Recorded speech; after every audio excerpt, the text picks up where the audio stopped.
Hello, welcome to another special report from Catholic Family News. I'm Brian McCall, and I am really happy today to bring you a story of hope.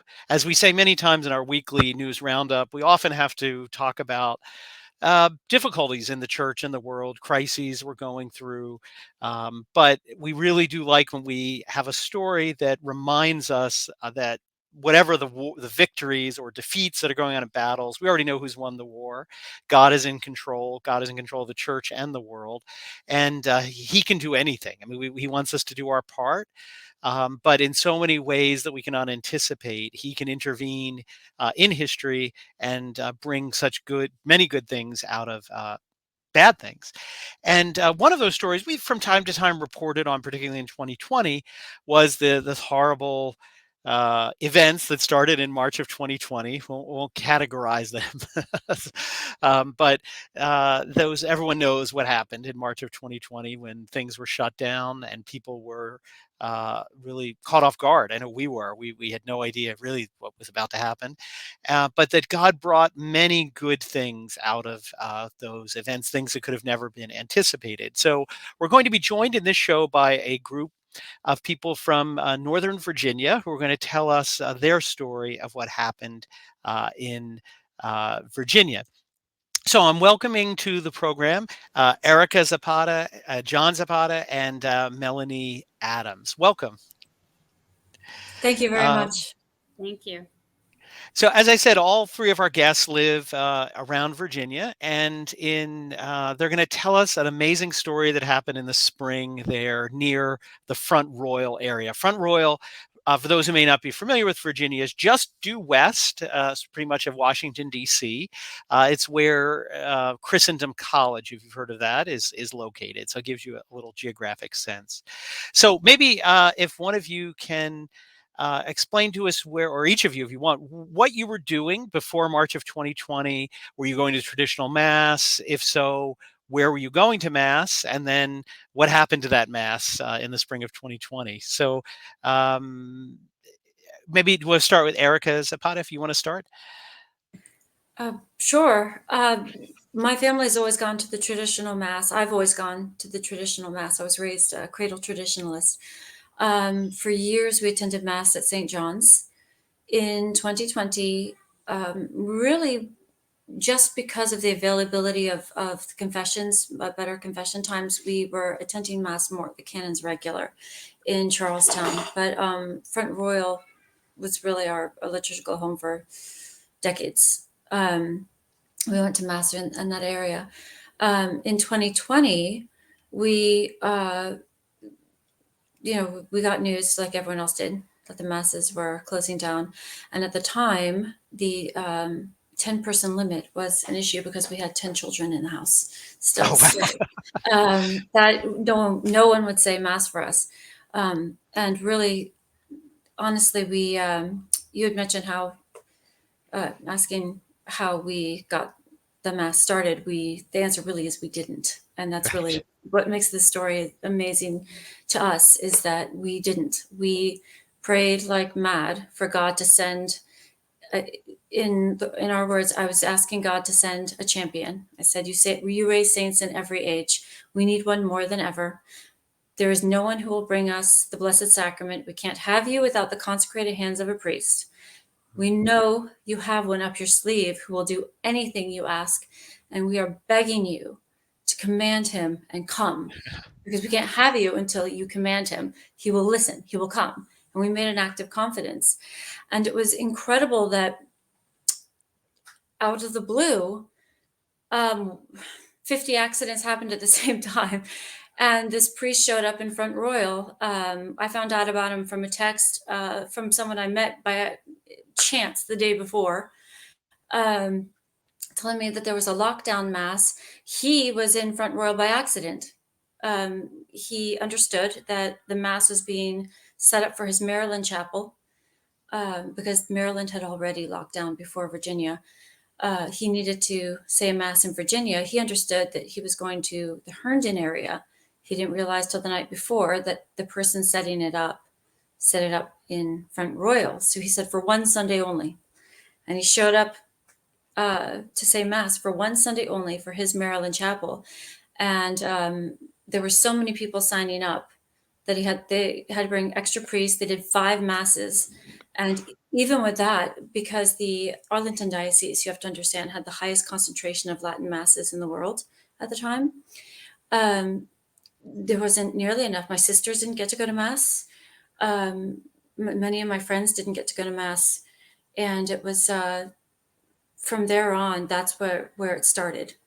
But I mean, Melanie could tell you her story, and John. Sure.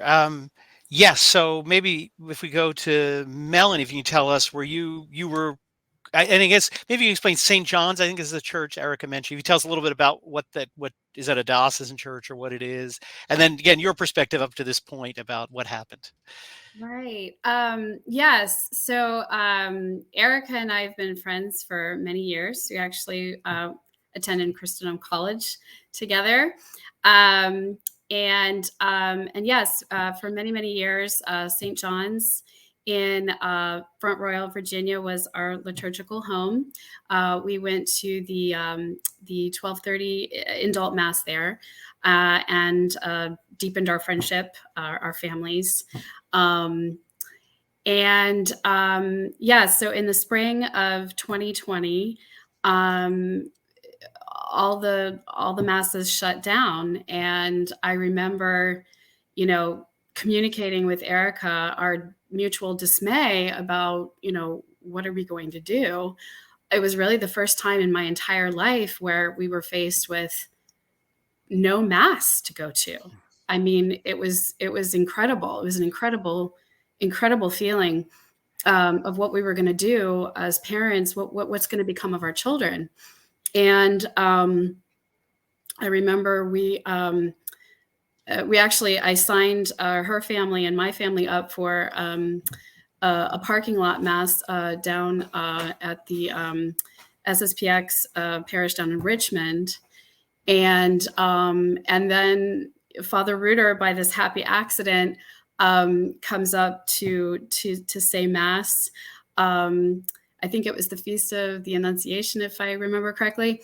And it was my first SSPX mass, and I was blown away. I was just absolutely blown away. And then afterward, I remember Erica and I talking and just saying to ourselves, wouldn't it be so nice if instead of having to go to the SSPX, that we could bring them to us? But it wasn't our doing. It was completely providential how it all came about.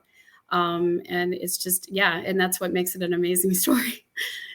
So I take it you were at this first mass that Erica described, where Father Reuter, who was a professor at the time of the seminary, which is located in Dillwyn, further south in Virginia.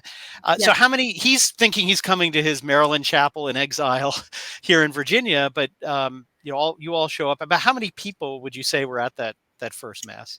There was more than one mass. Erica might have a better.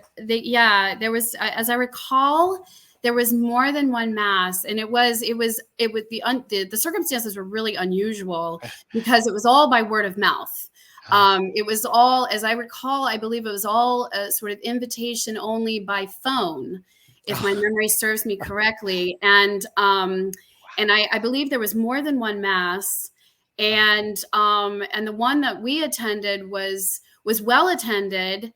And it was a very surreal experience. It was my first SSPX mass. It was my first acquaintance with any of the SSPX priests. And again, I was absolutely blown away. The sermon, Father Reuter, Father Goshi, going to confession, and just the whole experience was, I can't say enough. I was so deeply impressed with that very first experience, and then just how everything developed and transpired. It was just Providence just guiding us along the way. It was amazing. So, John, maybe if we can switch over to you. Were you also at this first outside mass in March? I was. Yes. And what was some of your impressions of the first time, that first mass? My impression was less about the mass itself, as I have had past experience with the SSPX. Mm-hmm. But what I do remember is that I can't remember the exact date, but it was Latare Sunday in the year of 2020. And I woke up that morning, and I can't remember whether I found out the night before or that morning that we weren't going to St. John's for Mass because we'd basically been locked out. But to keep in line with the church and honoring the third commandment, me and the rest of my family, we all got dressed. We knelt down in the living room, only for the phone to ring right before we could start any of our prayers. And that's when we found out that there was a mass and that we could go to it. So it was that initial timing when God in his providence reached out and called us at the last minute. And that is that's the feeling I carried throughout all these masses. Wow. Sorry, go ahead. It's just how providential, and I can't reiterate that enough, especially with my mother and Mrs. Adams. Well, that's amazing. I didn't know you're sort of kneeling down to honor the Lord's days the best you can with no mass around, and then the phone rings. That's providential. So Father Reuter comes by mistake, in the sense, this first time, not realizing, and it says this for one Sunday only. Well, obviously it was more than one Sunday. So what happened next? How did it progress through the lockdowns to keep going, having this mass? I don't know who'd like to respond first. Well, when we had the mass, the initial mass was at a horse corral. This was the only Sunday it was at this outdoor location. And everyone pleaded with Father Reuter to return. And he was shocked because he had always gotten the impression that the SSPX would be unwelcome in Front Royal. In their words, the priest's words, it was the last place they ever thought they would be. And truly, the SSPX priests were the last people we ever thought would show up. There were so many wonderful priests in the diocese. I thought for sure one of them would, stand up and, fight for the families or something. And for various reasons, they felt they couldn't or shouldn't at the time. And we were just surprised the SSPX came. We asked Father Reuter if he would return, and he said, only if there's no lockdown. If there's a lockdown, then a full lockdown in Virginia, then we won't be able to do mass like this, but they'll be limited. The lockdown did happen, and there was a loophole that you could have drive-in masses. So I didn't know that Father Reuter's community was desperately searching for a place to do drive-in masses until a friend told me. So we went on a search. We called every place, the drive-in theaters, every place, and nothing was available. And it wasn't until I was praying in the middle of the night, and I was pouring my heart out to God, thanking him that we were able to go to mass that Sunday. I was thanking him because I felt so utterly unworthy that I should have gotten to mass, not missed the sacraments, all 10 of my children, and my sisters did not. My friends who, are edifying examples of Catholic womanhood, and their families are wonderful Catholic families, they missed the sacraments. And I felt utterly unworthy to have been singled out. As John said, I got notification about the mass as we were kneeling down to do our prayers. And I held out to the last minute because I was so sure God would send someone. And I think he wanted me to completely surrender because it wasn't until my husband said, we have to do something. And I consented, surrendered my will, and my knees hit the floor. And as soon as my knees hit the floor, the call came in. So, but it was after that, there was no notice. We rushed in the car, we went down there, and Father Reuter agreed that if there was no lockdown, he'd do masses. So the next Sunday, before the next Sunday, as I was saying, I was just thanking God that I was able to go, and I was thanking him for this generosity. And I was saying, but you're God, you can be infinitely generous. So can you please continue? Please don't stop. Please be generous with, infinitely generous. Bring the sacraments to everyone. And while I was praying, I had an urge to look at my phone at a map of Front Royal. And I didn't. I hesitated because I thought, I know Front Royal. I know it by heart. I already know it's there. And when I couldn't think of anything, I thought, all right, I'll look at the map. And so I entered Front Royal in my map on the phone. And instead of giving me the usual center of Front Royal, the intersection of Royal and Main, it gave me the Warren County Fairgrounds. And I thought, oh, well, that's a place, but it's not really in Front Royal. It's funny, it should pop up. Then I clicked on the link, and instead of giving me the main page, it went to the Rent the Fairgrounds page. And I thought, you can rent the fairgrounds? That's perfect. Nothing's happening at the fairgrounds in the lockdown. So I emailed them right there in the middle of the night, asking if they were available. They were. And I called Father Reuter to let him know. And it turned out he got the message right before he was about to send out the email canceling Mass to his community because they couldn't find anything. And he told me he couldn't come up to rent the fairgrounds, but if I rented it, he couldn't guarantee, he didn't have permission yet from his superiors to do the Mass. But if I rented it, I could reserve it. So on a leap of faith, we rented the fairgrounds. And it started from there. We organized the lockdown Masses from there.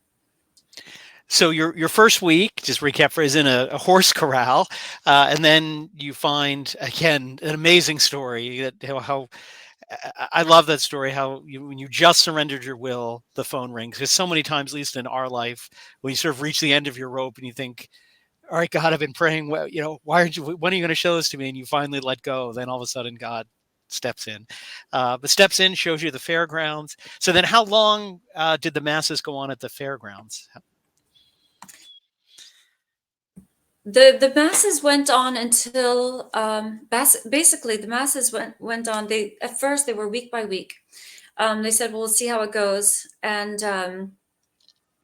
we would have at least two priests come, and we had maybe 400 communions reserved, up to 1,000 people in drive-in circumstances at the Masses. They went on through the lockdown. And then when the churches partially opened up, they didn't open up to everyone, and they agreed to keep coming. By then, we knew that we really wanted them to stay. And perhaps I should have mentioned that when Father Reuter was trying to get permission from the United States District Superior to do the Masses here, we helped him. We asked him if it would be helpful if we invoked Canon 843, the right to the sacraments.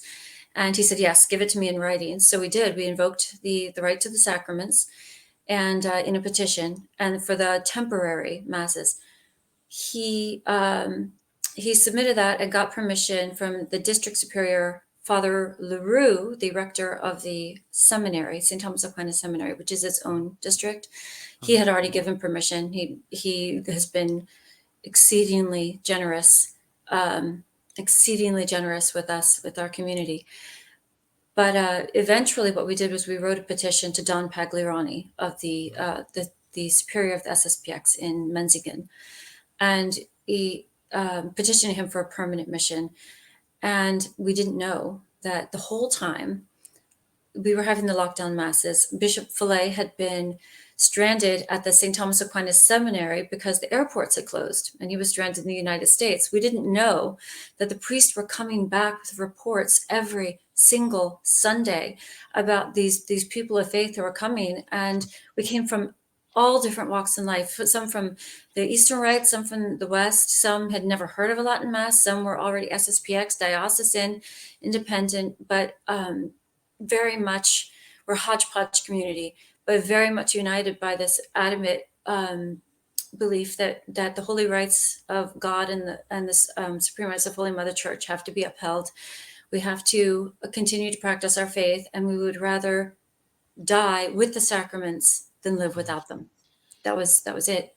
And but the whole time we didn't know that Bishop Fillet was I guess communicating with Menzigan. He couldn't go back to Menzigan, but when he did go back, Don Pagliarani heard about us, and we didn't know he already knew about us. And when we got the petition, we did when we sent the petition, we did a novena to the Sacred Heart. And on the 9th day of the novena, we heard back from him. And he said that he was approving our mission. And he told the superiors, this I heard from a priest. He didn't tell us this, but we heard from the priest that it was a powerful letter. And he told them that it is evident that the Spirit of God is moving this mission, and that he recommended that they support it. Wow, that's this story gets more and more amazing in terms of God's providence. So maybe we back up a little bit, because we'll get to sort of what happens next. But these masses then at the fairground. So when you say they were parking lot masses, maybe Melanie or John can jump in and describe. So does that mean everybody had to stay in their cars during the mass? Were people able to go to communion? Maybe one of you could tell us a little bit about those. Yes. I was actually one of the usher/parking attendants for the fairground. And the way we did it was that we set up the altar on the edge of a large flat hill, and we would have all the cars park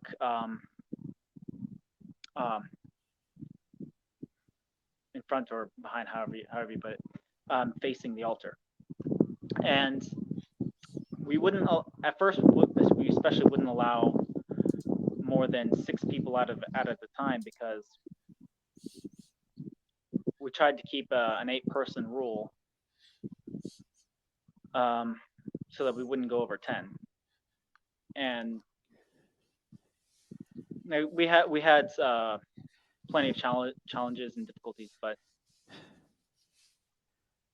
for the most part, we wouldn't allow we wouldn't allow more than one family out at the time for communion. We would call, myself and another usher would call out one family and interchange them, so that everybody could receive communion. And the same went for the confessional line. We actually had a system where people would take a number, and we go up to the car and call them when they Wow. So everyone could get to confession, communion. That's wonderful. Wow. Well, I'd like to maybe we'll start with Melanie. Get your impressions, because you all have similar story. Been going to Latin Mass for a long time, and I had a broader experience than you. I was raised in the Novus Ordo. Didn't know about the traditional Mass until I was an adult. Since then, I've moved and seen everything from, again, what used to be called the indult masses, various different groups.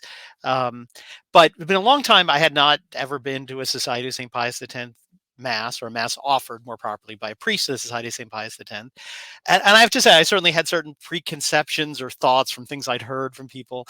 And I have to say, I was really surprised by the very, maybe it was God's again providence, the first priest that we met. But it sort of didn't accord to any of the stereotypes or things I had been told. So maybe if we can start with Melanie, if you had any. You mentioned being impressed with the priests who were there. What when you went that first time, never having really had experience with the society priests, did you go in with any fears or concerns or things you'd heard, and what did you find? Well, yeah, it's funny because my husband was actually the one who brought me into tradition. I was raised very Novus Ordo. Okay. And that's all that I knew. And my husband brought me into tradition.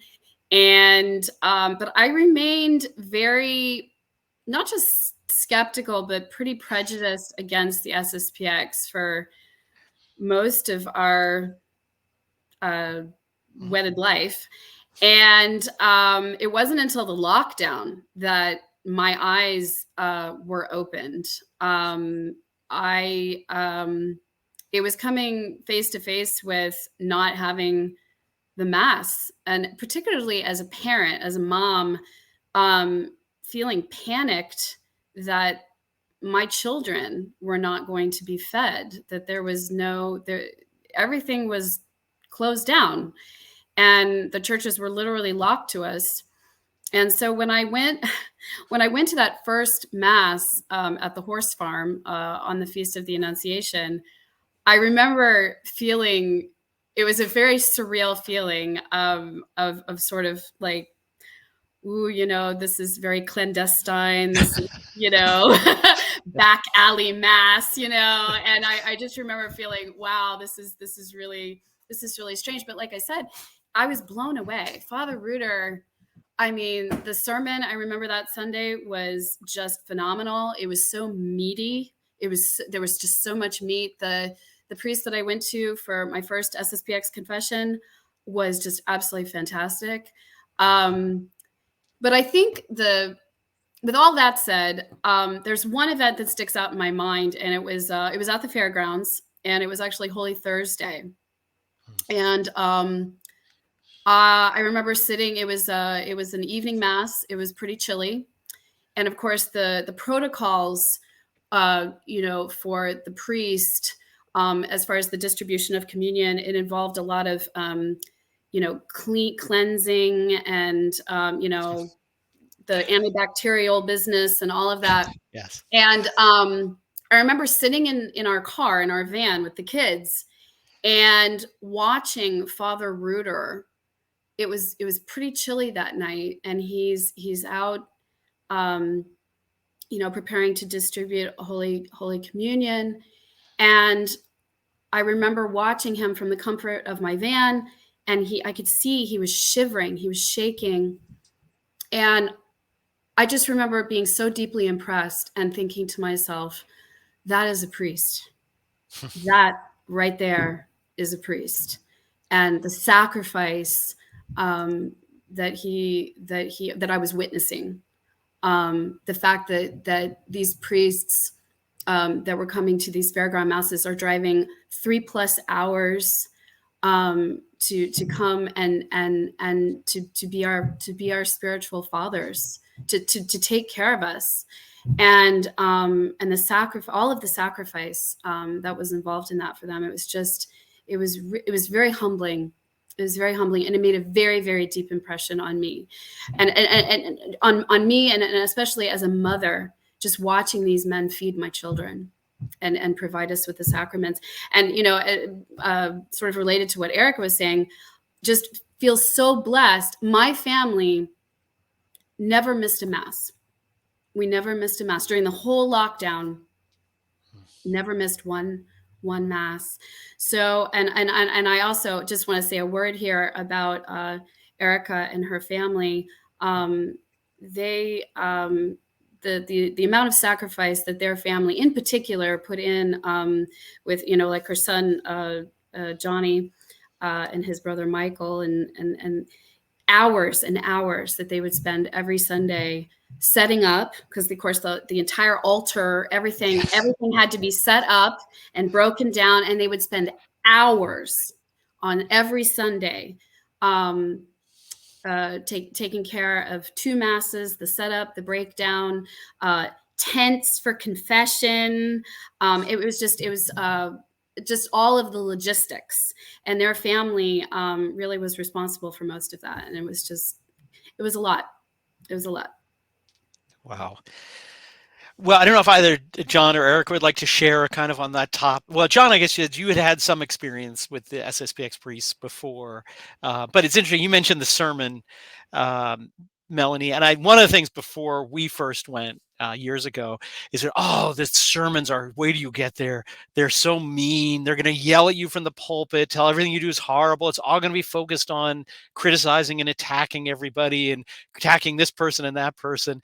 I don't know if you, maybe Erica, or if you've heard things like that before, and if not, what's your impression of the sermons that you were hearing or have been hearing for the past, now I guess 3 years?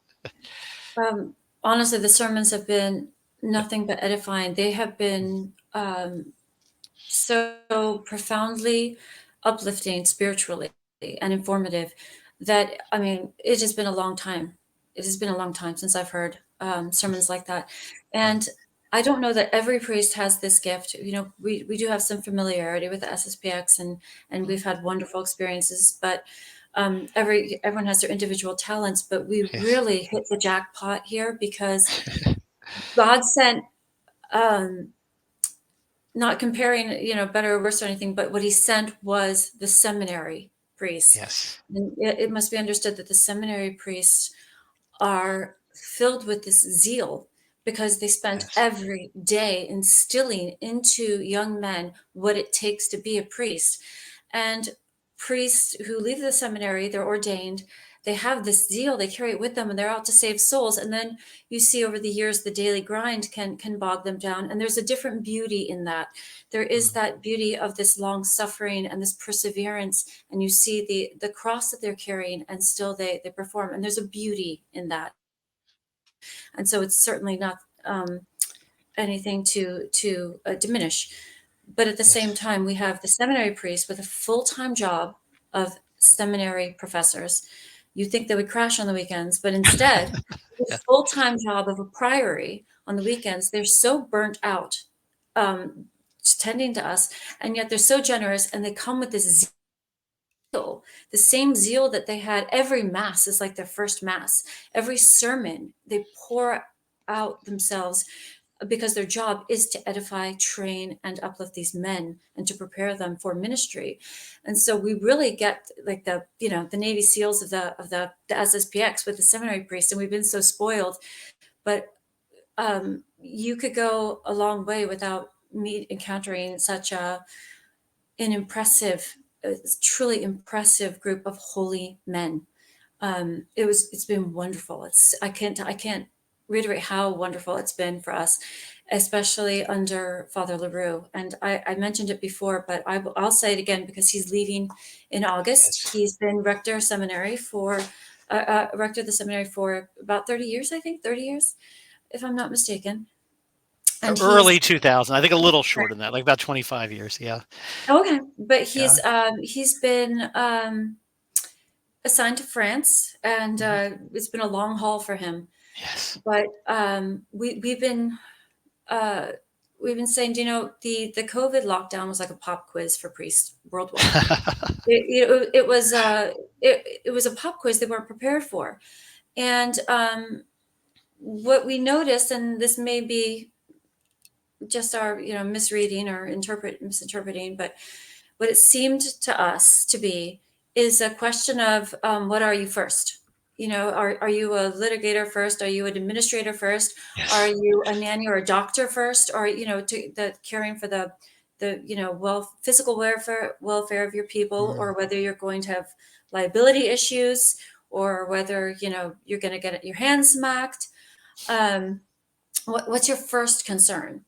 And worldwide at the time, I'll say at the time, because I believe truly that there's so many priests who have had a lesson learned and time to think, and they're much better prepared for the next pop quiz. Their answer will be, I'm a priest before all things. Yes. But worldwide, they were all given the same pop quiz, and around the whole world, very few priests had the instinctive gut reaction to say, I'm a priest first. Empires rise and fall. Plagues come and go. The church endures, doing what the church does. A priest continues doing what a priest does. And a seminary rector does what a seminary rector does, regardless of the ways of the world. And he obviously, they were forced to do some quarantining. They didn't have their usual crowd for the ordinations, but the ordinations were done on schedule. Yes. His first instinct was, I'm a priest. We give sacraments. I'm a seminary rector. We're not closing. The other seminaries closed. He didn't close.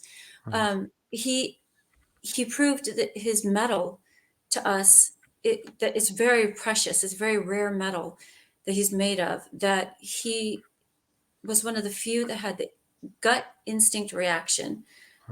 His first reaction without flinching was to be a priest before all things. And that's the only way we can describe him. He is a priest before all things. He's a very impressive figure, and he'll be missed. He'll be very dearly missed. Very true. And what you say about the seminary, for those who maybe have not been able to visit, it is really a unique place.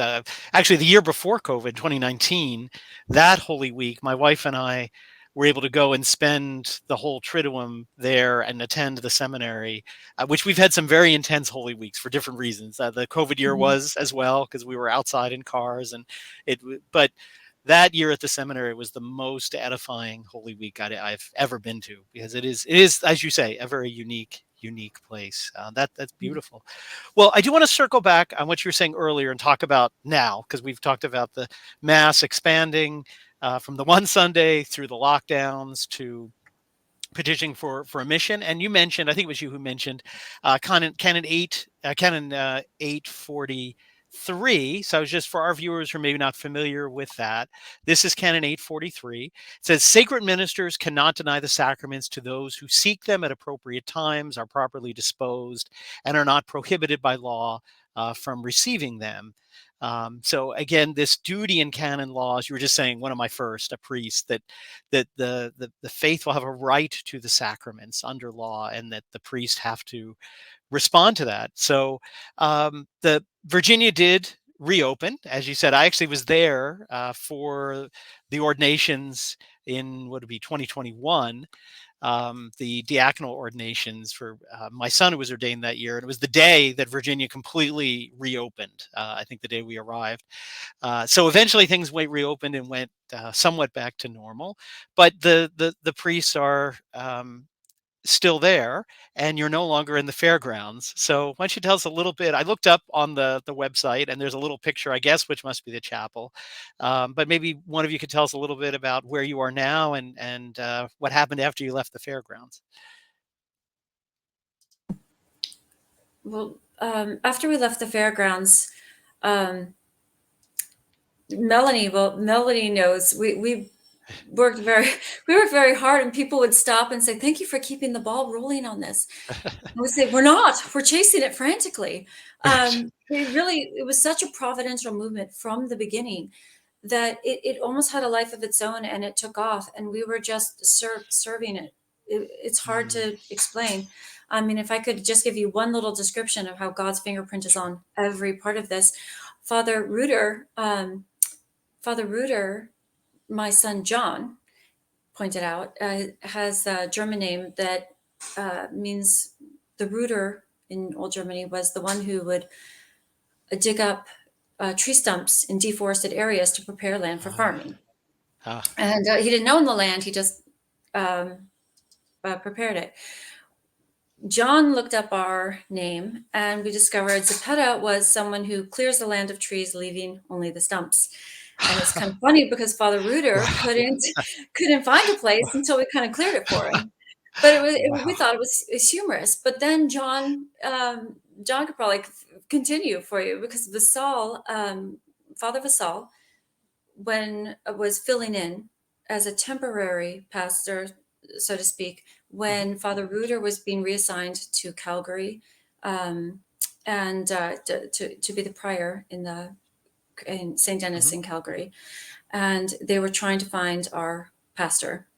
We had already been approved as a mission, and John said, "What's Vasal?" And I looked it up, and he said, "Well, Vasal is vassal. He takes care of the serfs under, in service of the Lord. Under feudal tenure, he doesn't own the property, but he takes care of the land and the serfs." And then we said, "Well, what's our pastor's name going to be?" Father Carlisle showed up, and I I should say that from the beginning, from day one, when we knew that we wanted them to stay and we wrote the petition, my family was praying to a special title of Our Lady we're devoted to, the Most Holy Mother of Light. It's a miraculous image, much like the miraculous medal where Our Lady appeared and said, paint me like this. I want a painting like this, the way she did with the miraculous medal. And she, we were praying to the Most Holy of Mother Light, of Light, to the prayer that she gave in that apparition, so that we could have the pastor that's good for our community, spiritually good for our community. We could have that this parish would be what God wants it to be, what Our Lady intends it to be, because we're named the Immaculate Heart of Mary. We consider it her mission. Anyway, he showed up, and his name is Carlisle. So we looked it up, and it meant Fort of Light, and we thought, that's what we're building.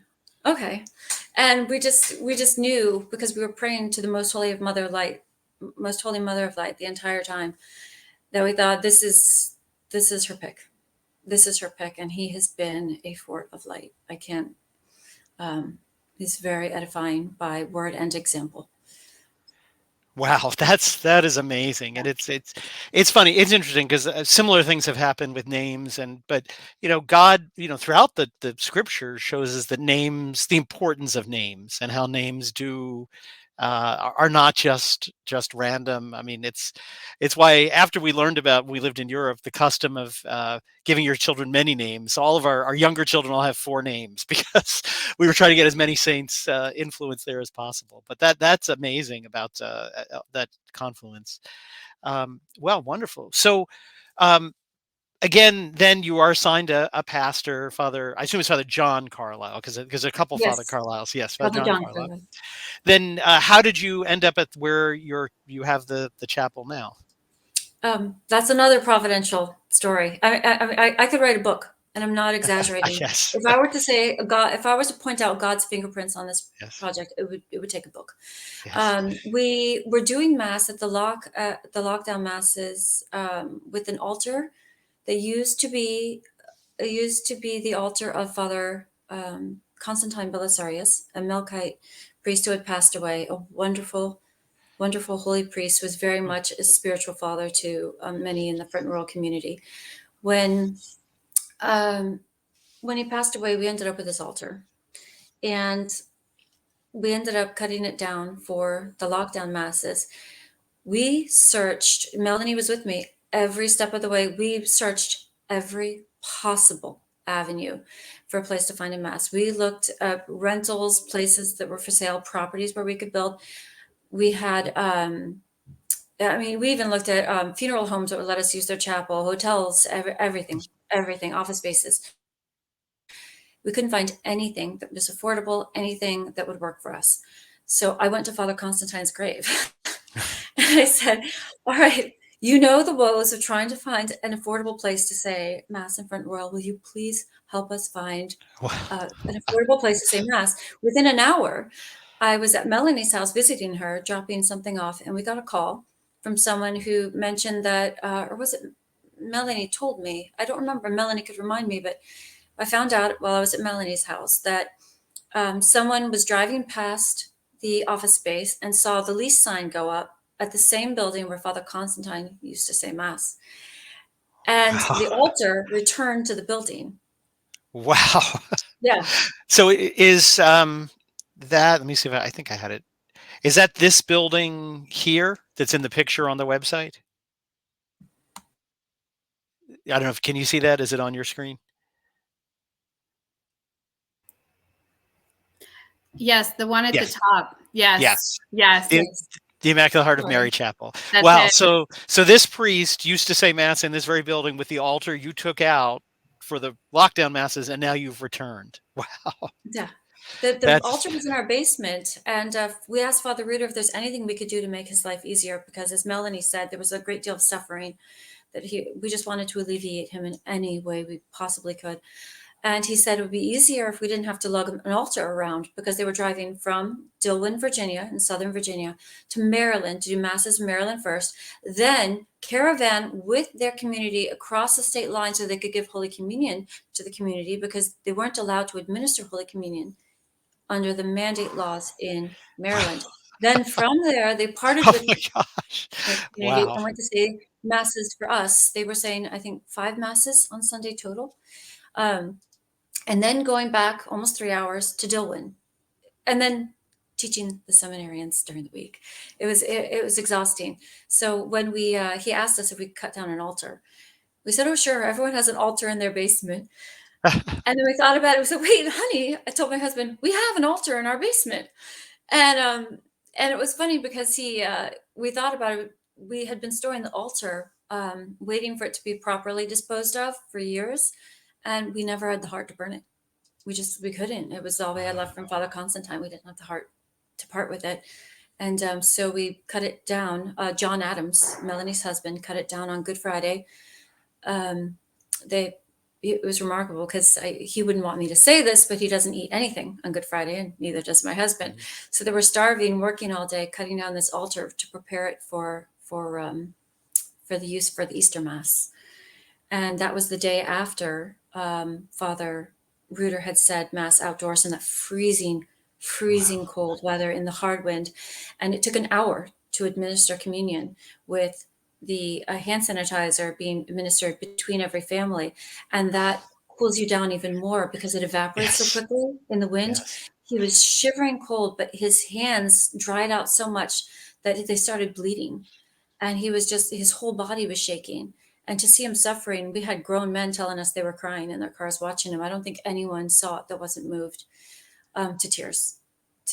But no one could complain. We just cut down the altar and starved, and yeah, we Wow. couldn't do as much as Father Reuter had. So Wow. it was Well, and incredible. again, the website says the Immaculate Heart of Mary Chapel is located at 5267 John Marshall Highway in Linden, I guess is the actual town. And it says you have 2 masses at 8 and 10:30. Is that correct? Yes, 8 and Yes. 10:30. Great. Wow. Well, it's really an incredible story. And I thank all of you for sharing it, from going to on your knees in your home with no mass through that incredible journey, which uh, clearly, as you said, is not any of us. When something like that happens, as you said, it's just purely the hand of God, because we couldn't have worked it out the way it did. So we're kind of, I think, running towards the end of our time, but I'd like maybe just go around. Maybe we'll go John, Melanie, back to Erica for the last word, and just any parting thoughts you have in the last 3 years, or any particular experience or memory. And really, I'll just open up it all to anything you'd like to share about this story. We've been blessed to hear from you. So, John, if you want to start, perhaps. Yes, please. I have a very personally connected. I'm very personally connected to this story as well, as I am now happily married to Melanie Adams' daughter, which started not long while we were still in the fairgrounds. And this it was a very great spiritual journey for me. It was how do I put this? It was very tempering.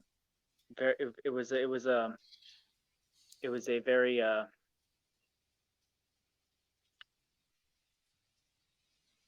yeah, I'm at a loss for words. But I was very deeply connected with the masses. I had worked every Sunday at the masses, and then all of a sudden, God had not only been taking care of the community as a whole, but He had been taking care of every single one of us on a personal level. My story goes into courting to eventually marrying my wife, and now we are been together for almost 2 years now. And we have a daughter, and that, along with a few of our friends, we've had a couple other marriages, in the chapel as well. So many of the sacraments that we were not getting before, even before the lockdowns, have just suddenly become available to us.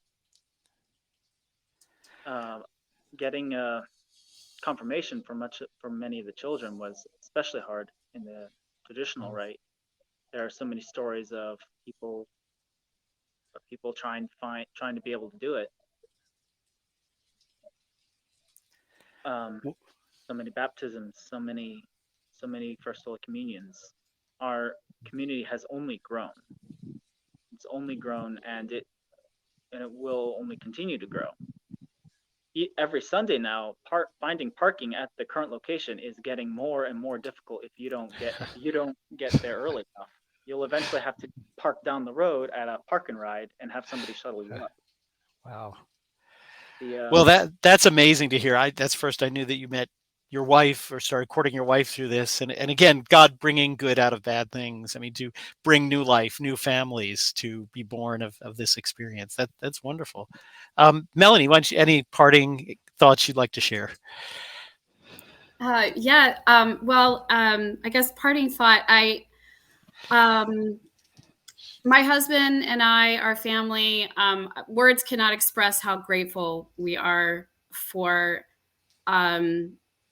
just where we are today and how Providence has carried us to where we are today, and the role of the SSPX.